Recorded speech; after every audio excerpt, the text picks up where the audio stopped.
Acho que é desta. Acho que agora está. Estamos So, live? Vamos. sorry guys. So we had a little hiccup. So the producer fucked this up, and I already went in and whipped him, and we are live. So I'll skip the part where we introduced a few minutes ago for just ourselves. And Choppork, the stage is yours. If you can resume your presentation to the I'll try to tribes, please. I'll try to make it even more brief than before. So basically, Canadian, Portuguese made, parents are Portuguese, moved to Portugal about 2 years ago after I had a little baby girl in Canada. Grass-fed beef lifestyle in Canada, and once I was on the ground here, started beginning my search to start sourcing some grass-fed beef. Already aware of the beef initiative back in the States, obviously within the Bitcoin realm and all that. And subsequently, through some searching and going through different producers and different butcher shops and sort of figuring out the lay of the land here, I've kind of got to a point where I've at least found a good producer of grass-fed beef, and I want to try to make something more of that and introduce that to everybody else in Portugal, especially all the expats that are moving to Portugal, because that's a key market that I think that we can source from for sure. Yeah. Consider yourself introduced. If you want to know more about you, go to the meetups. Exactly. And talk to you in person.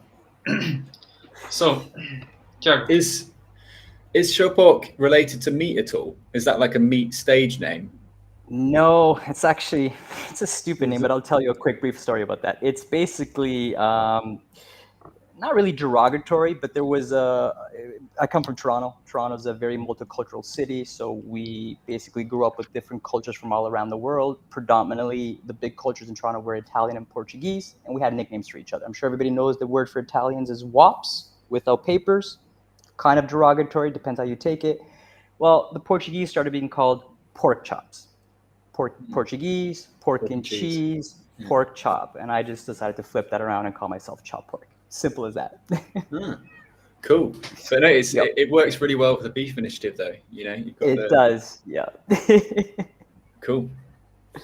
Absolutely. I'm gonna start calling myself Ribeye. Ribeye Pete. By rib. Yeah. And you can call me the vegetarian. I'm kidding. I eat meat. Okay. You're a spook. I'm a spook. Yeah. You're LARPing around. So, what were the main points we would like to take from this conversation?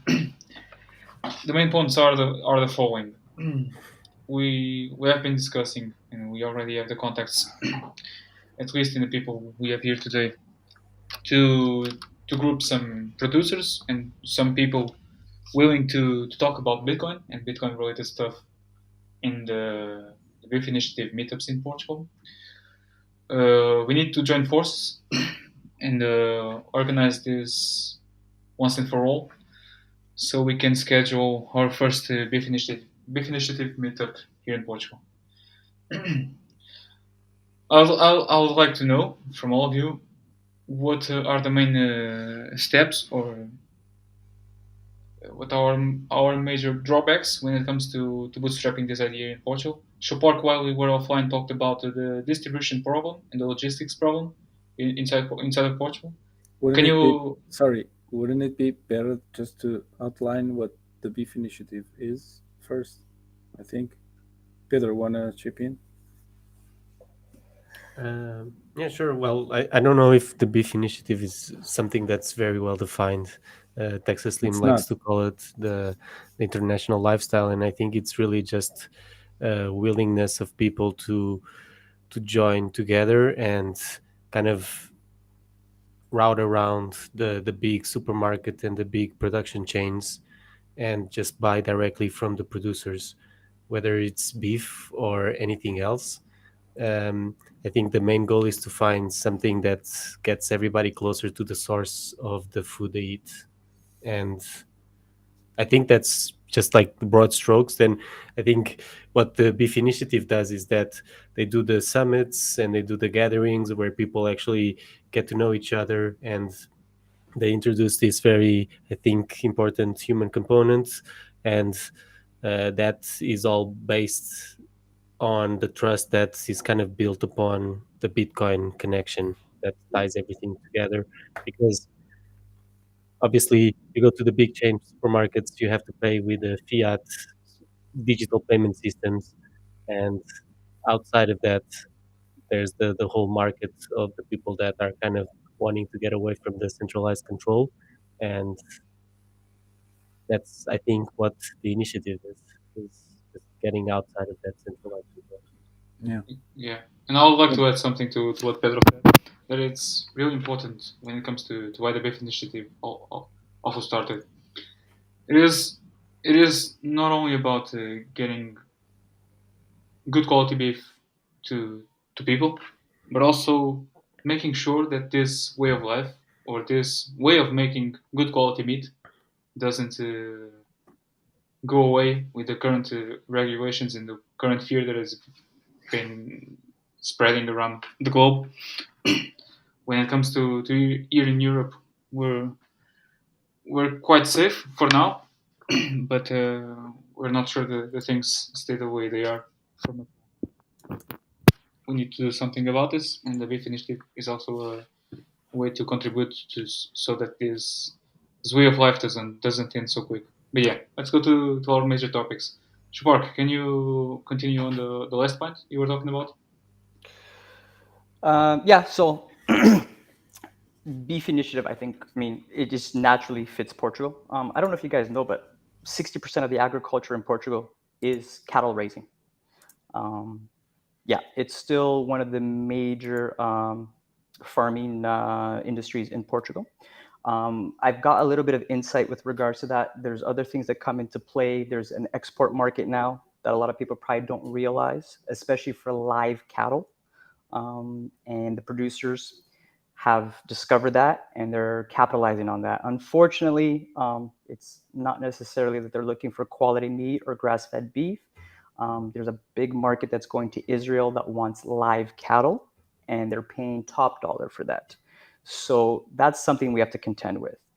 And the other problem is as well in terms of Portugal, and it's not the producer's fault for the most part, but a lot of them, especially the old school ones, the older people, conventional farming took hold in Portugal without them kind of even knowing what they were doing. Farmers have what's called a casa agrícola. It's basically like every town has a supply store for farmers. That's where you go to get your seeds. That's where you go to get your fertilizers, all your tools, a whole bunch of stuff. Over time, I mean, traditionally Portugal, it was all organic farming. It was just farming. There was no differentiation. They had no other industrial fertilizer or anything like that for the most part because it was too expensive and Portugal was a poor country. Slowly but surely, especially after Portugal, the dictatorship ended and the European Union came in and all these outside influences started to arrive. You started getting these industrialized fertilizers and these GMO seeds and whatnot showing up at the Casa Agrícolas. That was going to be supplied then to the producer as what they call in Portuguese remédio, which means medicine for your crops. And obviously with the promise of higher yields, better crops, and all that stuff. So Portuguese people don't question it. They're like, I want bigger yields. I'm going to use this. To them, it was no different. It was just like anything else that they were using on their farm. So that's how subvertly the conventional fertilizers and all this GMO stuff started proliferating, even to the most small scale farmer that didn't even really know what they were doing. They just knew that they were getting a better harvest. Thankfully, from what I'm seeing right now, there's a little bit of pushback, especially from the younger generation with regards to that. So a lot of knowledge, the internet obviously started propagating all this information that most people didn't know about. So even though you have a neighbor and they have chickens and they're giving you those eggs, you're like, oh my God, these are organic chicken eggs. Be careful, because I thought I was getting that from my own aunt up in the north, in the middle of nowhere. And then one day I'm at her house and I'm looking at an empty bag of corn that she feeds her chicken. And right on the corn bag, it says GMO corn. So, but the eggs are nice and yellow and they look beautiful. And you're like, oh, these are organic eggs. And then you look at that feed and you're like, you're not organic. So, hence why I'm thinking boots on the ground, which is kind of what I've done as much as I could. Like, again, I'm not going to give myself an excuse, but I have a 2.5-year-old daughter who takes up most of my energy in life. But I have been able to get some inroads with regards to that. And I found, one young kid, he's only 26 years old, up in the north in Braga. And he's a veterinarian. He went to school in Évora at 23, finished school. And he realized when he was in Évora, in Alentejo, which I don't know if you know, but it's the center of Portugal, big flat lands, a lot of cattle raising there. The people that raise these cattle are known as well in society. They have high regards and high standards, and they're proud of what they do. Where in the north, anyone that was in agriculture was always considered to be the poor guy, the poor man, the poor Joe, whatever you want, not Joe, but the poor man's on the totem scale. Yeah. And there wasn't really much pride behind it. The northern people also like to have a lot of pity on themselves and like to complain a lot. Life's so hard, but they are hardworking people. And he just figured, like, wait a minute, I have better conditions in the north, in the land that my grandfather has and my parents have, than these guys have here in this dry, arid central part of Portugal. I'm going to go and raise cattle. I found this guy, went and I met up with him, had a conversation, checked out his farm, checked out the cattle. And I asked him flat out, I'm like, do you vaccinate your cows? Being that you're a veterinarian, usually most veterinarians are there to vaccinate cows and do all that stuff. He's like, no, he goes, only if they really need it and they're about to die. And if that is the case, he removes that from the chain, the feed chain. So it doesn't go into market. He just separates the cow, it lives its life out, and it never goes into the food supply chain. I asked him, are there any hormones? Any of these other sort of supplements that you feed it? He's like, the only thing I supplement it, and there is a debate out there whether you want to finish your cow with corn or finish it with grass. He finishes it with corn because the type of breed that he uses is a very lean and small cow. So he adds the corn there to give it a little bit more fat at the end. But the corn he adds is the corn that he grows. And he grows his own corn that is organic, reseeds it from his own supply, never having to go and purchase this GMO corn. And he does that for like the last 2 months of the cow's life. So basically got all that sort of figured out. And then I asked him, well, I really didn't ask him. He kind of told me he's doing regenerative farming. So he basically has them in small little pen lots and keeps them there for a week or so. And then he moves it on to the next. And not only that, he's on top of what kind of grass he uses. So he does a mix of different kind of grasses, native to Portugal, obviously, for different reasons. So some grass is better for protein content, another grass is better for fiber content. And so he's basically figured all this stuff out. And that's his criteria. That's the cow that he wants to raise. He's proud behind the breed of the cow, which apparently used to be a cow that was really royal in Portugal, to the point where in the 1800s, 300,000 of them a year were being exported to the royal court in England, in the UK. That was the biggest consumer of this type of cow. So he's obviously has a thing with the breed. I haven't gone down the rabbit hole of figuring out which breeds are better and which breeds are not. I have been buying this meat for him, and I like it. It's very delicious. And that's where the difference comes, is when you taste it. Right now, I went to a friend's house. We just had dinner right there. He gave us some chicken rings, completely conventional. I swear to God, I only had one because I couldn't stomach more than one. The smell of it was the exact same smell that I would smell in Toronto when I drive by what's called the stockyards, which is the slaughterhouses. And you have that real stench in the air. That's what I was smelling when I was eating this chicken. And I was like, you can't. So once you eat like a pure grass-fed beef, quality beef, and then you go back to a conventional, you'll just notice the taste of the difference. And then obviously, if you continue eating it, you're going to see the energy that it's going to give you, the better health that you're going to feel from it. It's almost intangible to notice, but if you're keeping an eye, and most people don't notice because most people just eat things blindly and they're not really paying attention to the signals that their bodies are giving them, right?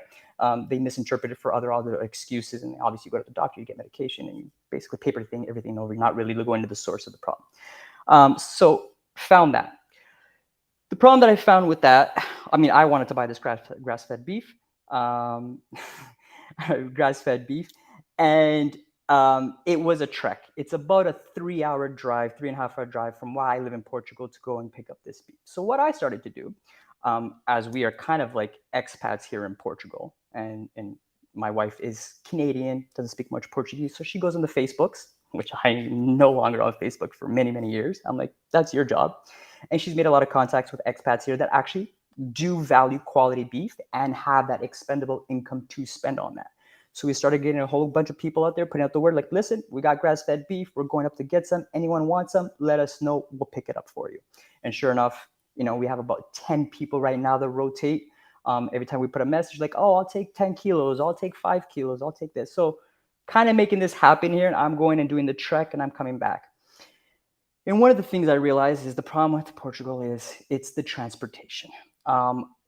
Gas is expensive in Portugal, diesel is expensive in Portugal, tolls are expensive in Portugal. Although it's a small country and it shouldn't be that complicated to get something from the north and drive it about 500 or 600 kilometers down to the south, the cost factor is what comes into play here. So I am thinking that the Beef Initiative A, we have to find these producers. And just like I randomly found this guy, they are out there. So we don't really have to do a lot of convincing of these people to sort of change their methods. I know a lot of people are already doing the regenerative farming. We just have to find these guys. We have the market of the consumers that want it. And then we have to basically put them in touch or facilitate the supply from one end to the final consumer on the other end, which is where I think the Beef Initiative can really actually shine here in Portugal, is if we try to do that. I'm all down for finding the producers and having nice barbecues there and have everyone sort of realize what the Beef Initiative is and put producers in contact directly with the consumers and all that. That's all great. It's working in the US and as far as the Beef Initiative is going down there, and I would love to see that here. But I think this is the sort of the roadblock that we have to get over, is how do we actually get it into the hands of the people, unless they're willing to trek themselves however long and far they have to go. Now, if we can get producers in the north, center, and south, we'll pretty have a good radius covered that you don't have to go 500 kilometers. You may just have to go about 200 kilometers distance, but it still might be a lot for some people. So I'm thinking this is where it needs to sort of be bridged. On the flip side of that, the other problem is, are we going to orange pill all these producers or not? And this guy's 26 years old. I've already tried. He's kind of up to hearing the conversation, but he's more focused on what he's doing, which is raising cattle. He doesn't really have the aptitude or the time right now to sort of go down the rabbit hole per se, to do that. So I'm thinking another benefit of this sort of distribution model is we could be the intermediary, because what we want is Bitcoiners to be able to access something that they can pay in Bitcoin. So if we want to get that objective done, you do the distribution, you become the person that accepts the Bitcoin, and then you as the distributor, and you start consuming more and more volume from the producers, will make them think, wait a minute, maybe I should pay attention to what this guy is saying. Maybe I should look at this Bitcoin thing. And then we start orange pilling them that way by volume of sales, because usually that's where it usually makes people change their minds. Yeah, at some point, ideally, if this results in long term, I don't care if I'm paying fiat or anything, because in the end, I'll know that Bitcoiners are going to be pretty much the only people that afford any beef. So if they want to keep producing, they have to somewhat submit to the Bitcoiners. But I'm just curious, how did you meet this person? It's just like, So I was buying meat from a butcher shop that was still about an hour away from where I currently live. And I would make that trek every 2 weeks to go get meat for them. Now, the reason why I went to that butcher shop is because I went online, found some stories. So my background in Canada, I was in the restaurant industry. I had restaurants, food trucks, catering companies. I was in the food business since I was 18 years old. So very familiar with that. So came to Portugal, quick search online, you start to see who the cool people are and who the cool restaurants are and who are their suppliers. And then came across this butcher shop, and they looked like they were dealing with a lot of these sort of chefs that had like a name from themselves or trying to be celebrity chefs in Portugal and now. And they were doing kind of cool events as well. And I kind of know what these events are like. I've been through many of them in Canada and Toronto. And to me, it is a trend. It's a fad. But Portugal is always a little bit behind North America, like at least about 5 to 10 years in certain things. So it's hitting here now. And I don't know how much longer it will survive or not. At least we have a better food culture in Portugal than we do in Canada, or at least in Toronto. So I found this butcher shop and I went to them and I saw their story. And they were basically a butcher shop that was focusing on having non-gluten products, sausages and stuff like that usually has some sort of filler in there that has gluten. They were celiac, all 4 sisters. So they wanted something that was non-gluten or gluten-free. So I went there thinking, okay, they might be on a certain page here of something that I'm looking for in terms of quality meat.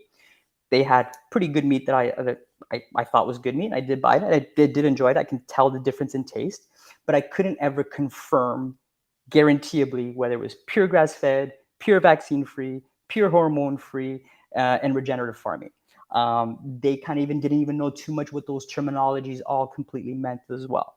And so after a while, basically what happened is from one day to the next, their prices just went through the roof. And I'm like, well, I can't afford this. And if I'm going to pay this kind of money for this kind of meat, then I have to be absolutely sure that I'm actually getting that quality that I'm looking for, versus kind of just compromising to say, well, I hope it's good meat because it tastes pretty good, but I'm not quite sure, but the price is not more expensive.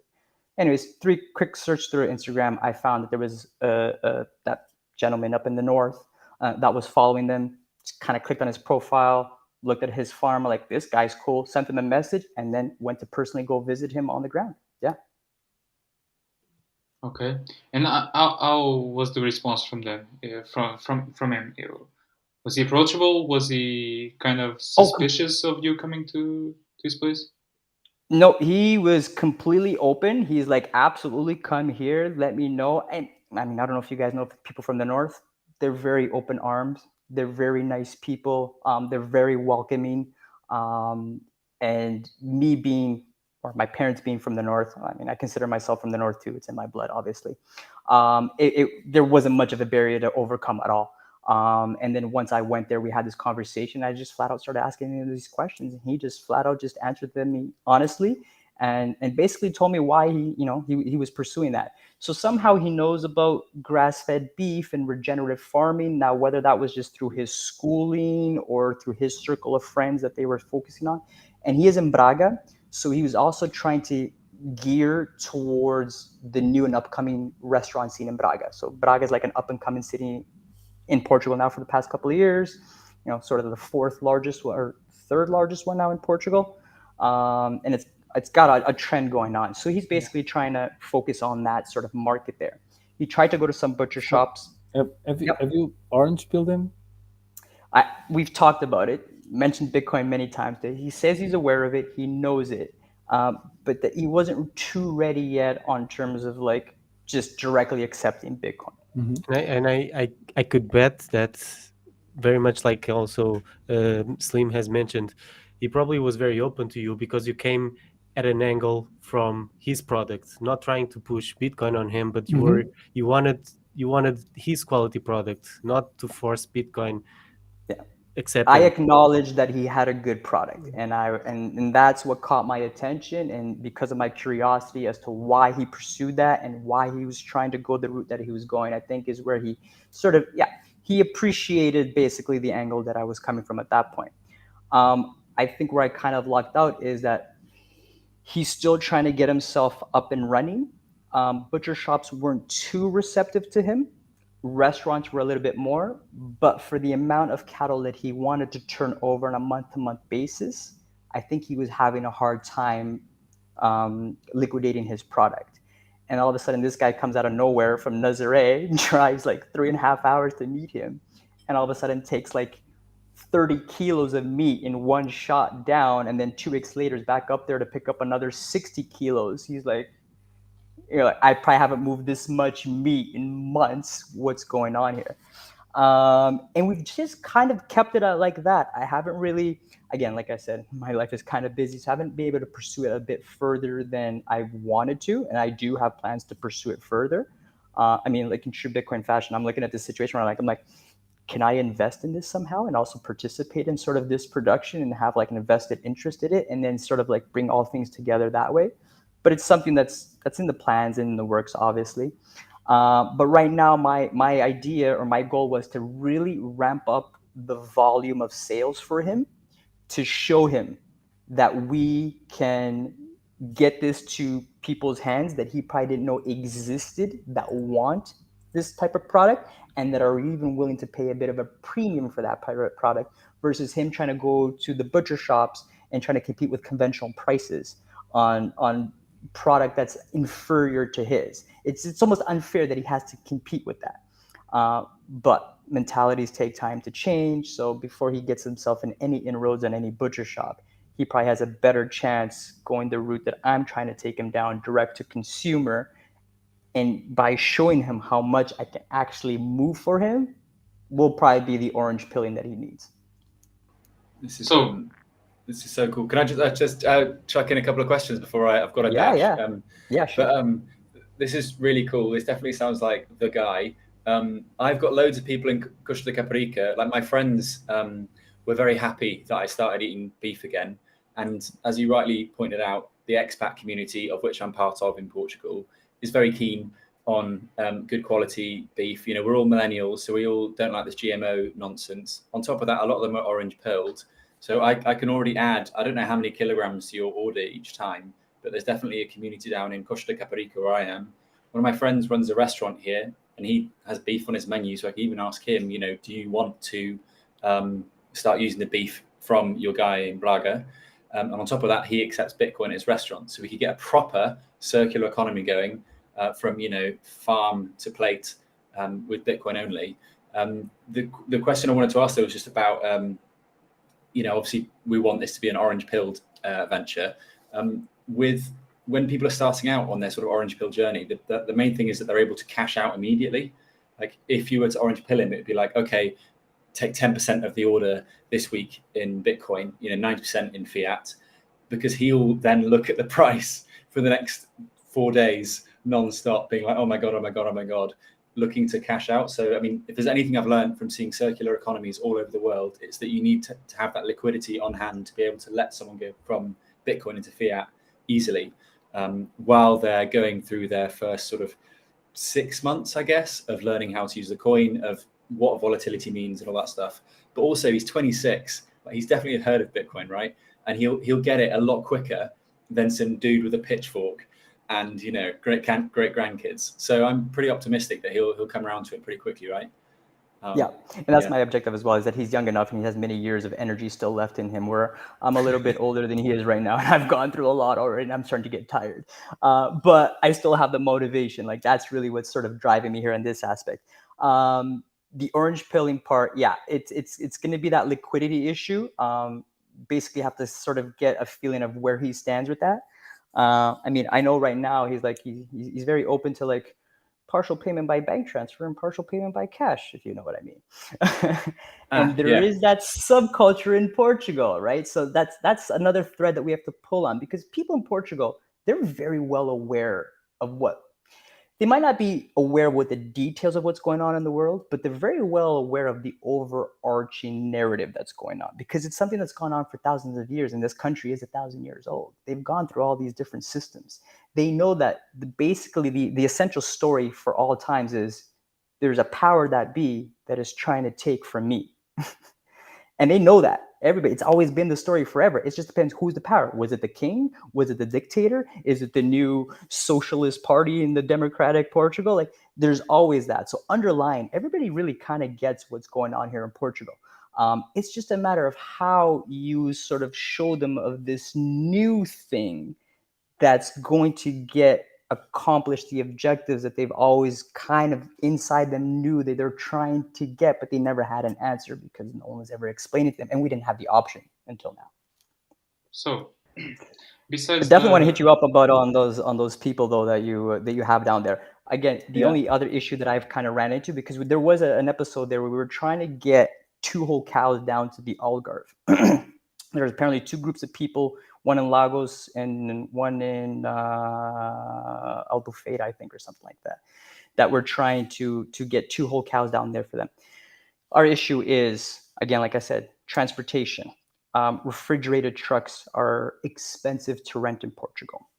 So either you look to buy one that's used, and hopefully, you know, this is for something that then it's going to be long term. So I have to be sure that there's a long term viability for this.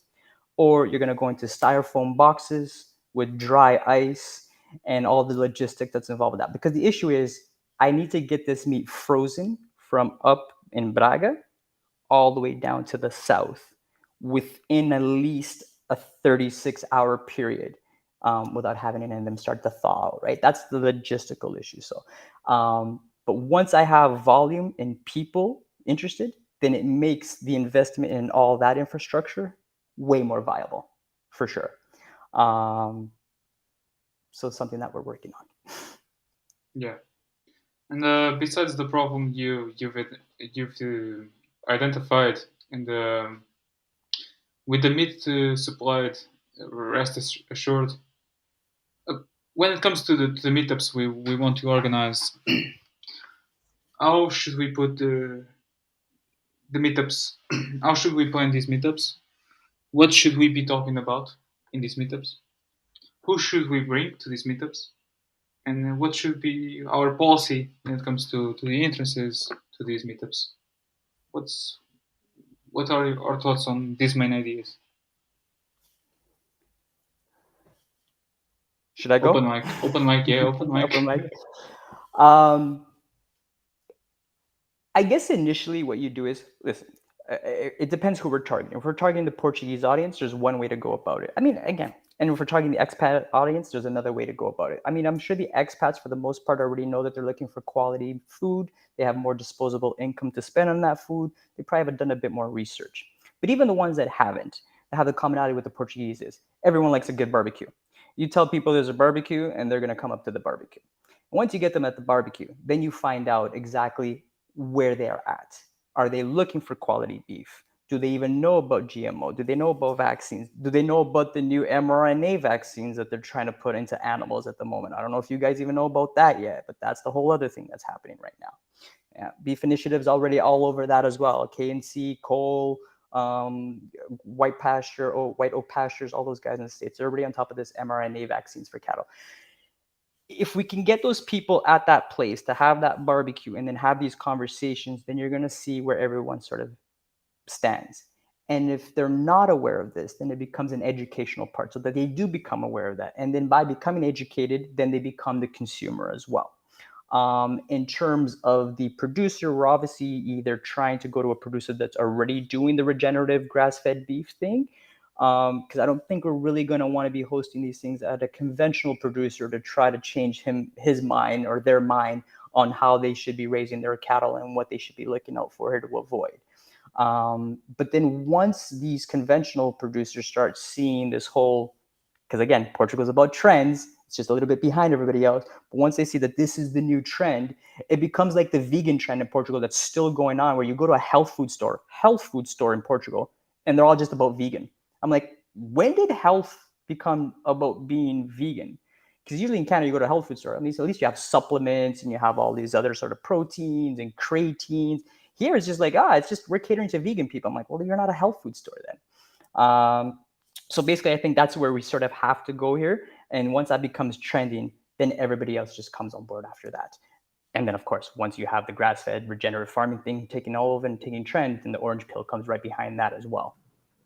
And I think it's also just about making it fun, just having fun and having a good time, and showing people that Bitcoiners are kind of like easygoing, and we're not here to try to convert anybody. We actually just want to collaborate and cooperate. And if you're into Bitcoin, all the better. But if you're not, you're not. We just want the good product that people are making. That's all. Yeah, but So it's a valid point about the circular economy where you don't have to leave Bitcoin and you can just uh, stay inside. You don't have to worry about volatility. Yeah, but that's like what like Yeah, but it's a bonus. Yes, it's like what Christian Lagarde says: in due time, that will come. yes. yeah, but when it comes to the meetups, how should we approach the problem? We already let's put aside the meat supply and the distribution. That is currently a problem that Choppork identified. But when it comes to the meetups, how should we approach this other problem? I think. Okay, so one more time, Yeah, go. No, so about that. One more time, what was the question? Yeah, how should we handle the meetup thing? I think we just need to set stuff up. Someone just needs to take the initiative, like the name calls, Beef Initiative, and do something. Like it seems like Choppork already did a lot. I don't know. If I'll be if I have the time, I would be down to go do all the big drive to go to Braga just to have a nice steak and talk to a farmer. I've done that already when I came to Portugal. I did a big tour of all the producers that I knew, and I was lucky enough to actually go help my friend move his cattle from one place to the other. But then it's funny that you mentioned the vaccines, because then we went to an auction in Montemor, in Alentejo, and he was telling me all the trouble that he has with the vaccination because the paperwork of these cows, of the cattle, needs to be all up to date before they enter the lot to be sold at an auction. And I'm actually curious to know what this person in Braga thinks, because I was under the impression that um, the cow needs to be vaccinated before entering any kind of part of the supply chain. Yeah, so I actually asked them about that. No, they do not. Hmm. There's no law in Portugal that requires you to vaccinate your cattle before it goes to the Interesting. matadouro, as they call it here. It's Yeah. very, very Portuguese to just submit to a rule that doesn't even exist. Because that's what I'm like. I'm like, are you sure? Because I'm pretty sure in Canada they have to. He's like, no. He goes, I don't. He goes, you don't even have to document that you did vaccinate the cow. I'm like, so you don't have to do it and you don't have to document if you do it? He's like, yeah. He goes, he does it for his own personal records because this is the system that he wants to see in place. He goes, but beyond that, by law, he says there's no requirement. I haven't gone down that rabbit hole yet to research if that's the actual law and if it's the actual truth. But he's like, and again, he went to school to be a veterinarian. I would assume that he probably knows this a little bit better than I do, right? So I'm taking him at his word on that one there. But yeah, apparently no. So I don't know. I mean, the guys that are at the auction, I don't know what their supply route is. Are they exporting? Because I said there's a big chunk of cows now that are being exported, right, for this export market because there's top dollar being paid for that. And I don't know if there's criteria for that exporter, if you understand what I mean. So, Pedro, I'd like to pass the mic to you. Choppork has briefly told us about the current state of things in the north side of Portugal. How about the center side of Portugal and maybe the silver coast of Portugal? How are things here? Well, I believe I said a few episodes ago. So I talked to this pork producer in Alcobaça, who is all into regenerative farming and all about the natural way of raising the animals, and they are free range. They walk around the estate and eat whatever it's on the ground. And he sells to the to the butcher shop you Choppork was talking about earlier, which is, by the way, o talho das manas. uh, and he was willing to organize a barbecue for for us to go meet the farm and meet the animals and have some meat and some party. And he was willing to go with Bitcoin. No, at least for that event. So it could be a good place. There's also this a farmer I've been going to in the market here, which Pedro Orange built, and they also opened up the their farm in Bambarral. So everything is here in the center. So or the how do you call it, West Coast? Yeah, it's all here in the west. But she was open to having a bunch of people in their farm and do some Bitcoin related stuff if we wanted to. So I It's don't know funny if Pedro, yeah, go ahead, Pedro. that that couple actually supplies a lot of vegetables to very high end restaurants here in Lisbon. I don't want to dox him too much, but he shows me when I go to the stall here in Lisbon. he shows me the messages of the people from the restaurants, um, commenting in high regards the vegetables he sells. But just to go back to what Jet was asking about the meetup, I think all we need to do is to do something, and I'm looking forward to doing this visit to the pork farm. But I could see something happening that it's just maybe, uh, if Choppork does another meat run, we could also just arrange to eat the meat that he brings. We can just all send him sets. He converts them into fiat, takes a fee for the gas and his time. He goes there, he buys, he comes back, and we just do a barbecue ourselves. It could just be. It doesn't need to Yeah. A be. beef tasting. Yeah, and that's the first installment of the beef initiative. And then we send pictures to the guy and say, hey, look look what your product is doing. Is like people are gathering around the fire and eating your pork, and all we have in common is your product and Bitcoin. And Yeah. that's going to make him feel like, oh shit, my client base actually wants more of this. We gotta, and he's young, so he's probably full of energy and wanting to implement ideas. um so yeah, I think we just need to do something. Yeah. Does anyone of you know the current state of things in the south of Portugal?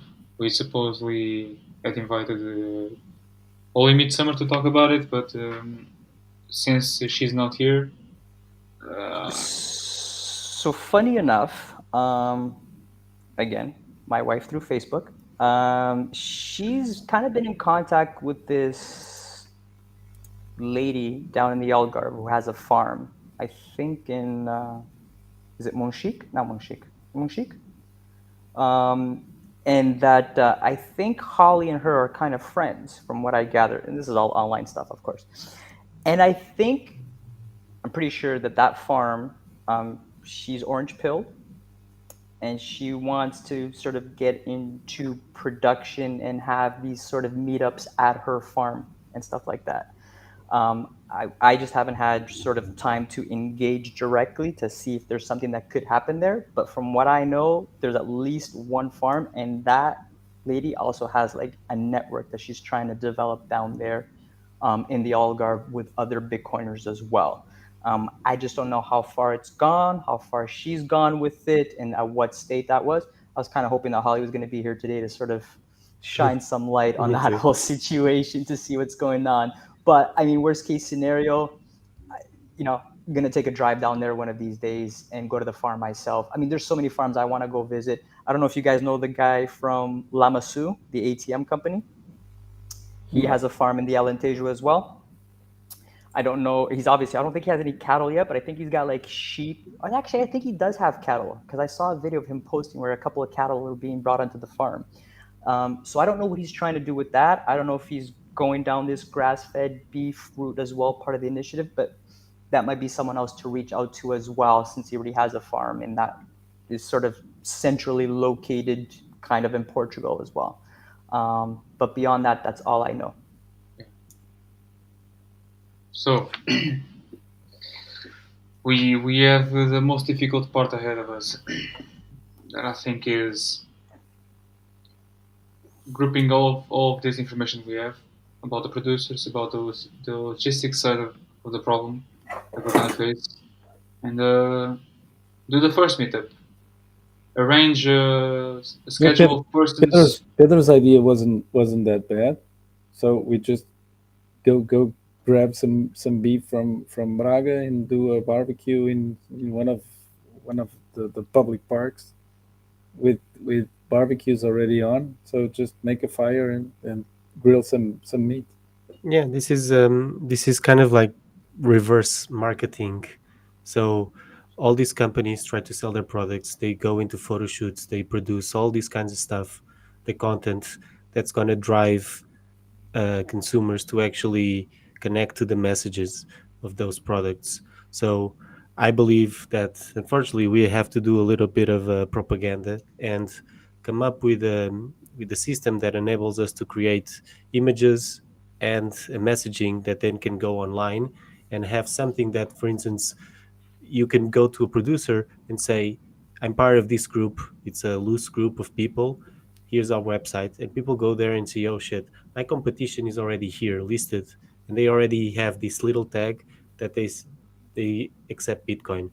There's other producers here that maybe don't accept Bitcoin, but clearly it, it needs to show to them that there's a market for this. Because if you turn on the news, nothing will show you.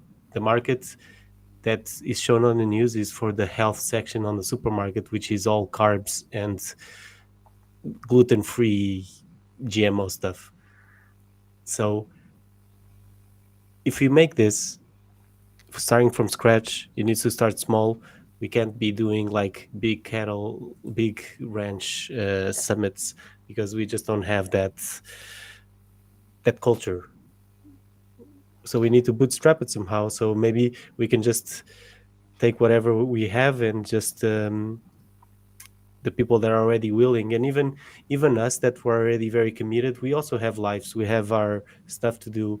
It's hard for us to schedule a time where we can all join in the park, even around the barbecue. So we need to keep it light to start building the group and start getting a little bit of visibility into other people that might be interested, but they might just be listening or might be seeing from afar and saying, "Oh, these people, they're just all talk. They're not no action." So we just need to start with small actions. Can I address just one more thing? Just because I'm kind of going through the comments here and I just see a couple of comments. So there was one comment saying that the animal can't go to the slaughterhouse unless it's got its papers and in parentheses vaccinated. Again, so based on what the guy in Braga told me, I don't think vaccinating is required by law. I don't know if some slaughterhouses require you to have it vaccinated for them to accept the cow. Now, the other thing we haven't touched upon about the beef initiative, that really the way it started in the US is they were trying to get away from the slaughterhouses from the USDA, because most slaughterhouses in the US is controlled by the USDA. And because they controlled it, they controlled the majority of the market, they were controlling the pricing, they were controlling everything. So the beef initiative actually started by a whole bunch of producers trying to get together to create a network of slaughterhouses that they controlled, so that they basically had vertical integration between the production of the animal to the slaughter of the animal to the distribution of the animal.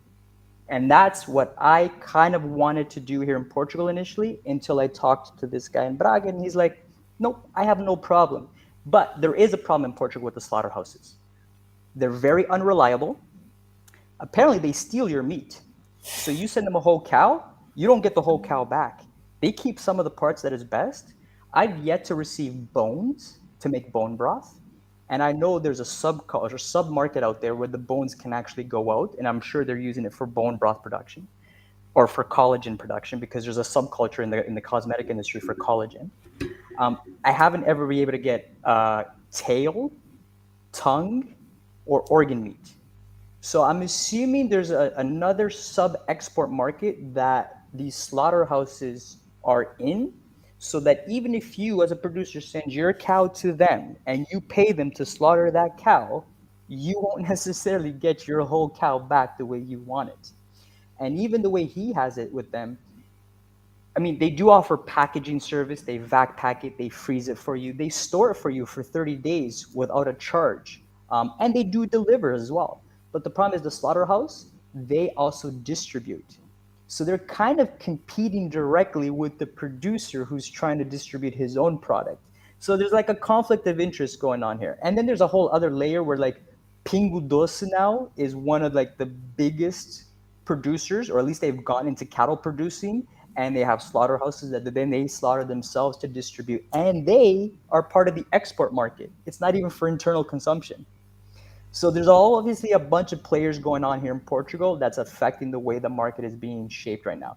So I think another part of this beef initiative eventually in Portugal, and the guy in Braga, it was his intention as well, that he wants to have his own slaughterhouse on site. And then there's another part, the butchering. Portuguese people don't know how to butcher a cow.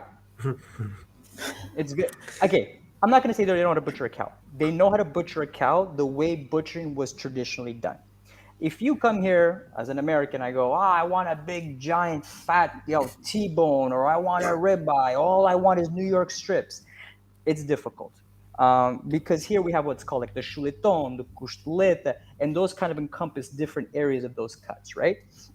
So that's another work that my wife did, and I honestly I gave her the whole thing to do because I'm like I don't have patience. She researched, I mean, for months, what the Portuguese cuts are, try to figure out what they are in English, translate them, have pictures, so that when we have these consumers and the expats that are buying from us, we can tell them, listen, this cut of beef that we're providing you, that on the packages says Assad or Gizad, like what is that? Like I don't know what cut of meat that is, that we tell them, listen, this is how we've prepared this meat. This is the recipe that works for us. And this is what you can do. Because there is that problem as well. It's like everything else in commerce, it's about education as well. So we figure out where the pitfalls are, especially for expat community, where they go to a butcher shop and they look at all that meat, they have no idea what to order, especially if they're not, in a food industry where they're familiar with cuts of beef. And they're like, okay, I don't know exactly what it is, but I know how to cook this meat. Most people are like, I don't know. Like, and you tell them, I want a steak. In Portugal, is a steak a beef? Is it a pasta? Like, they get confused, right? Or como se diz em português, embaralhados com aquilo tudo, né? So we did a little bit already of that work where we're trying to put all this in a PDF form so that when we do supply this to the final consumer, if they aren't Portuguese and they don't really, or even Portuguese people don't know how to cook beef properly either. They think they do. Mete aquilo no churrasco, ou na frigideira. You're destroying the quality of the beef by the way you're cooking it. So there's that aspect as well. But that comes from my restaurant side and cooking and all that. If I'm going to cook a piece of meat, I want it to be properly cooked because it makes it different. And Portuguese people, it used to be that they used to love overcooking the food. Bem passado é estragar a carne. Okay? You have to know how to cook it properly. Leave the juices in there. Let it rest. Do a reverse sear method. You put it in the oven first, and then you finish it on the grill. Then you can cut it. The juices are there. You're not going to lose them. It's nice and pink.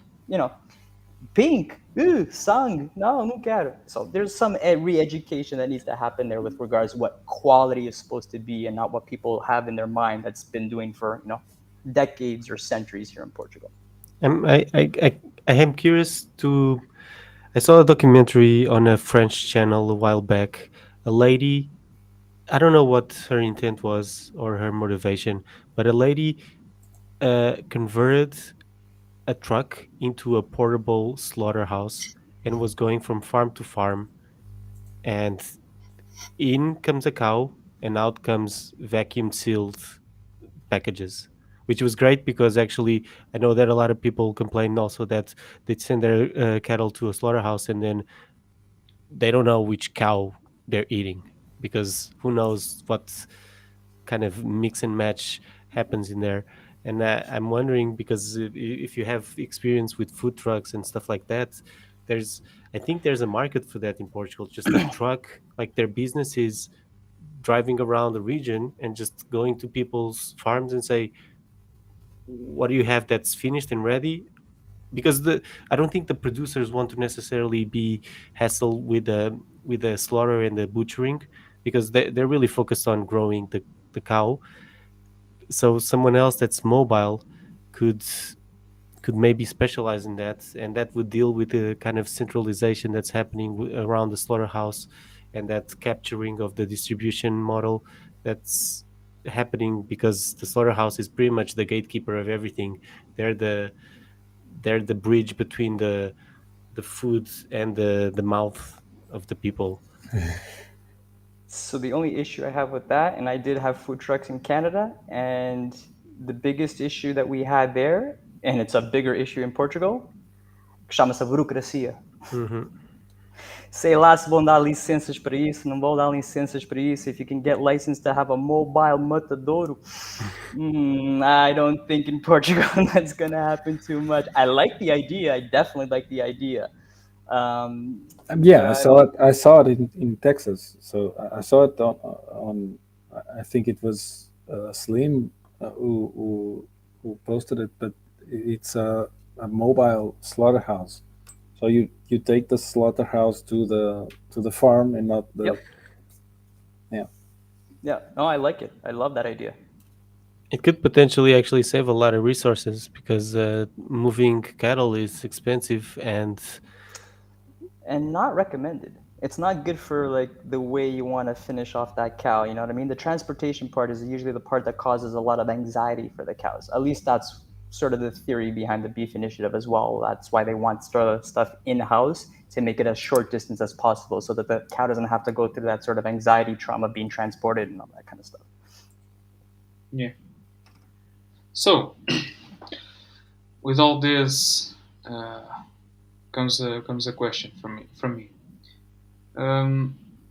Should we somehow intercede both meetups or the both initiatives? The A Seita Bitcoin with the local meetups, with the beef initiative, with the beef meetups. Should we intercede these meetups like 2 in 2 months or 3 in 3? I don't know. Somehow we mixed up both crowds in one place. In 1 month we support local commerce. We go to a place that accepts Bitcoin, and in the other month we order some beef from that producer or some other, and we arrange a churrasco in a place where we can do all that stuff. What about that idea? Should we intercede both initiatives? It doesn't hurt. I mean, like I say, the more the merrier, right? If you can get more people on board for the one or two initiatives at the same time, it's you kill two birds with one stone, as they say, right? Um, I like the barbecue idea, especially in the summertime. In the wintertime, we have to see. Maybe it has to go down to the Algarve or something like that, but it's still something that's possible to be done for sure. Um, the stuff of doing it in public areas, I leave that more to you guys because I'm not so familiar. In Canada, if I go try to do a barbecue in a park, not going to happen. They're not going to let you. So I leave that for you guys because you guys probably know more better where you can and can't do that. I know in Portugal, any park has the churrasco, and you just go there and you start using the churrasco and you make your own barbecue, right? I'm here in Nazaré. The best thing I ever sort of witnessed in Portugal was the Festa de São Brás. I don't know if you guys have ever Yeah. heard of that festa. Have you It's been to Parque das Merendas near Nazaré? Near yeah, Sombra? and there's the Parque de Marindas as well. But the São Brás, thousands of people in the Yeah. middle of the woods with fire. Yeah, I'm I've like, been to those. yo, oh my god, that if you're looking for like that subculture of like real freedom and like we're gonna do whatever we want to do, that's what sort of brought it home to me. When I saw that, I'm like, in Canada, never, never, you're gonna be able to have thousands of people, and then they jump over the fire. Yeah. Like, are you kidding me? That was a great experience. So yeah, something like that. If you can do a gathering um, of that kind of nature, I think we're gonna start attracting a lot of people. And even if you make like a fest out of it, even if you go to the north, like like I said, my parents are from a town called Monção. Have you guys heard of the Feira do Alvarinho? Yeah, it's 3 days of drinking Alvarinho, nice and cold over there from 50 different producers. Okay, let's Sign do me a up. barbecue up there. You know what I mean? And we Sign do a me up. barbecue. Yeah. So yeah, I think the options that we have to make it happen are many. It's just a matter of us making it happen. Yeah. The other side of the beef initiative is also the education part of it. And these meetups would play a huge role on educating people not only about the quality of the meat we bring to these meetups, but also about the quality of the money we use in these meetups. In this case, Bitcoin. It would be good to have people presenting stuff or doing some presentations about stuff talked in the Bitcoin space.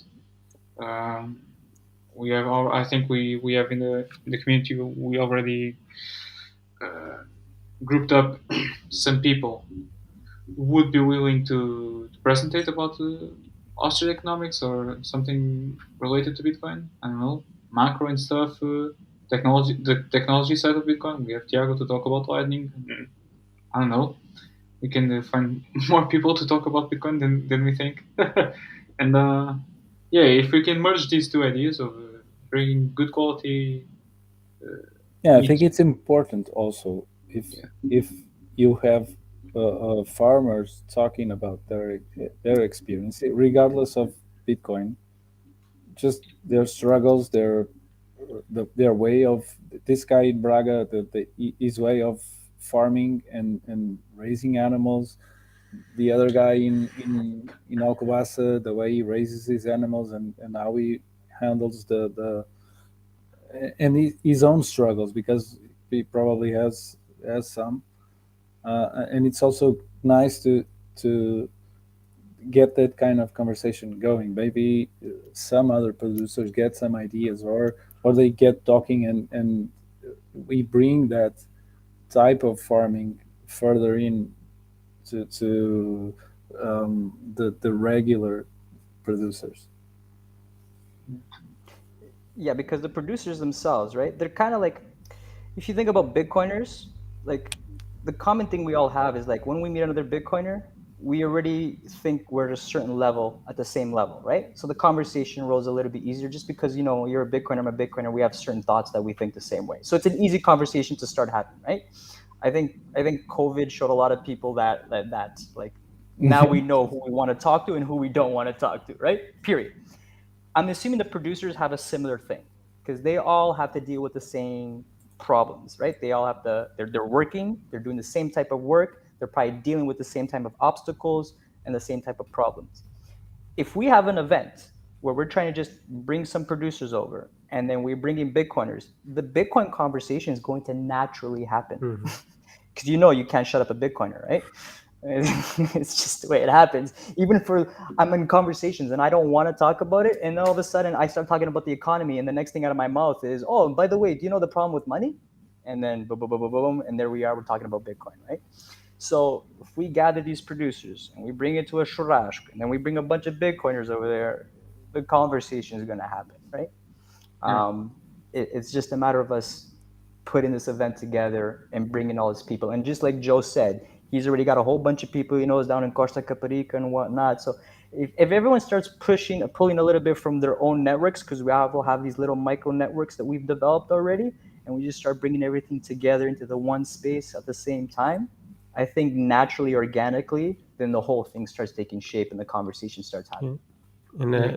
and I think that there's a big parallel between Bitcoiners and cattle producers, where I think in both cases the kind of the broad trend, the mainstream trend, is against us.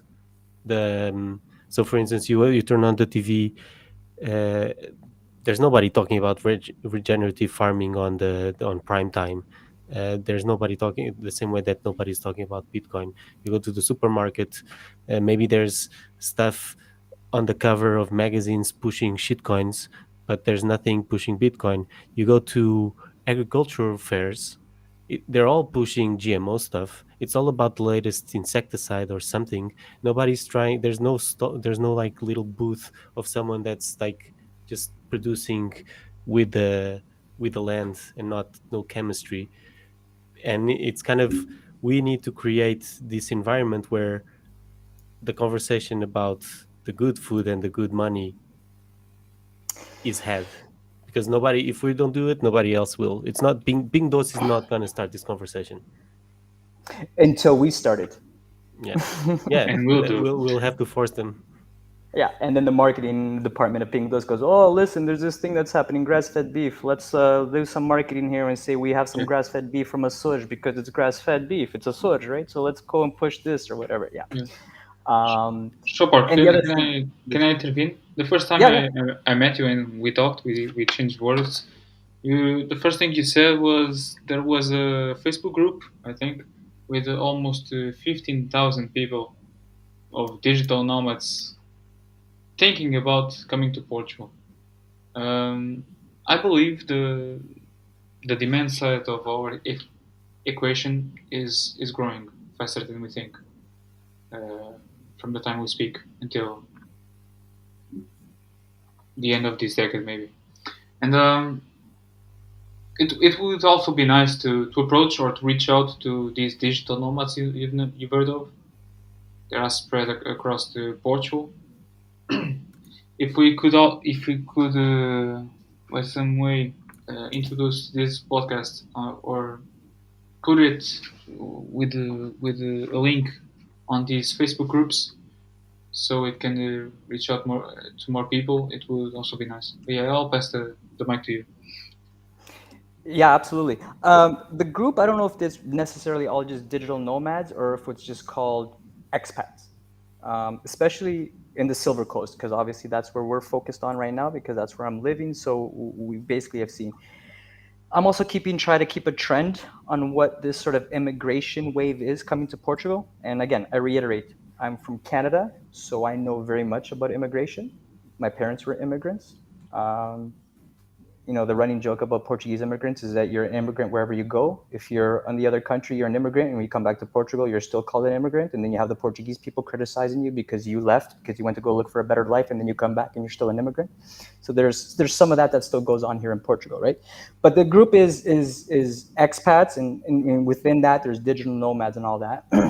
And then within that group, there's subcategories.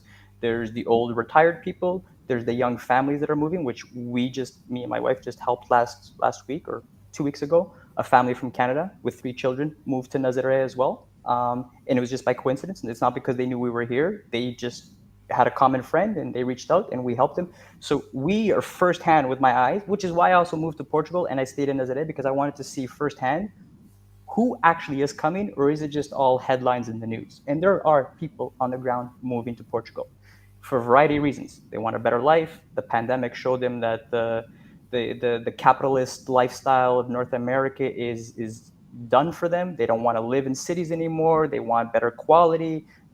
Everybody's reevaluating their life, and the ones that have really taken it seriously have made the move and they're jumping over here. And then that being said, I know what these people are looking for and the kind of disposable income.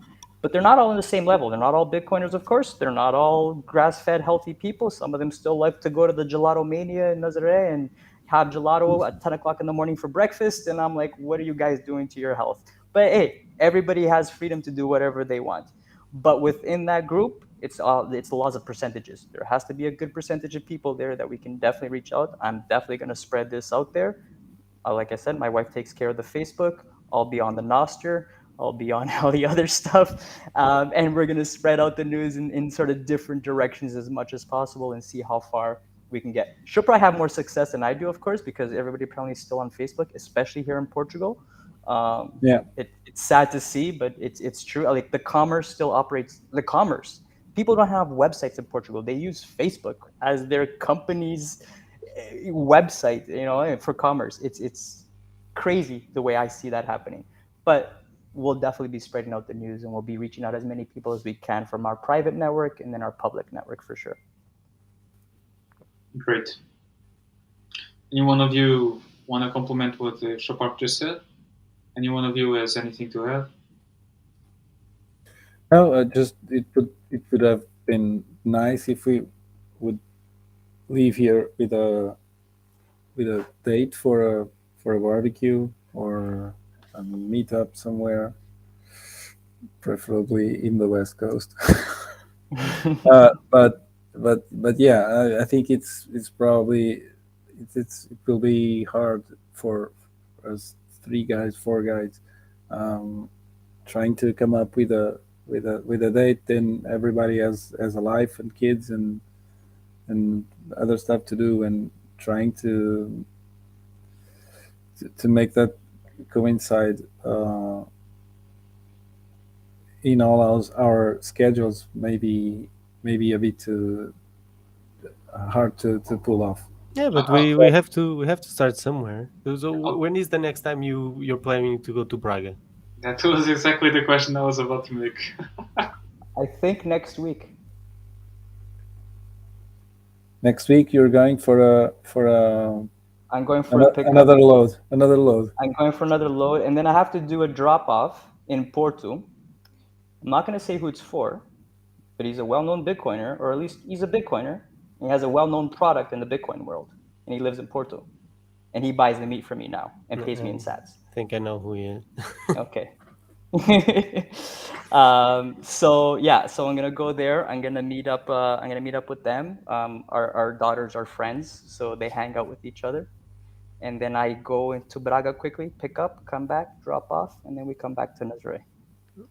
Well, I'm not gonna be here next week, but if you guys do it without me, I'll feel sad, but appreciate it.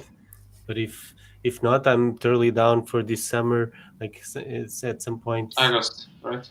In August. August or July, whatever. Yeah. And I think it could be nice to just do it in the West Coast. It seems like everybody's already in that area. Like I go there a lot, and you just I count me in for like two big steaks, juicy and fat, American style, and I'll just go there and We'll have Choppork to cook. yeah, I'll be happy to pay the premium. I'll be happy to chip in for gas and pay for the time and for the privilege of tasting some grass-fed beef that's been verified by Yeah. suspicious Bitcoin foodies. And with the Paranoid. publicity, and with the publicity we're trying to get this thing with, maybe more people show up than we Yeah. expect.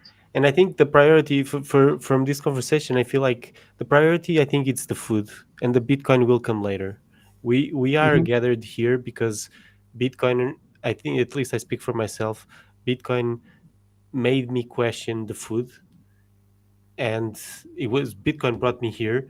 But I know that the food people brought themselves to a point for the food, and if they think that same mentality will quickly translate into but I think it's the forcing that really turns people off, and I think we just need to have happy faces and happy attitudes, and then people will see and they will just feel they will want that because that's what people want. They just like people pay a lot of money to have good meals with good people.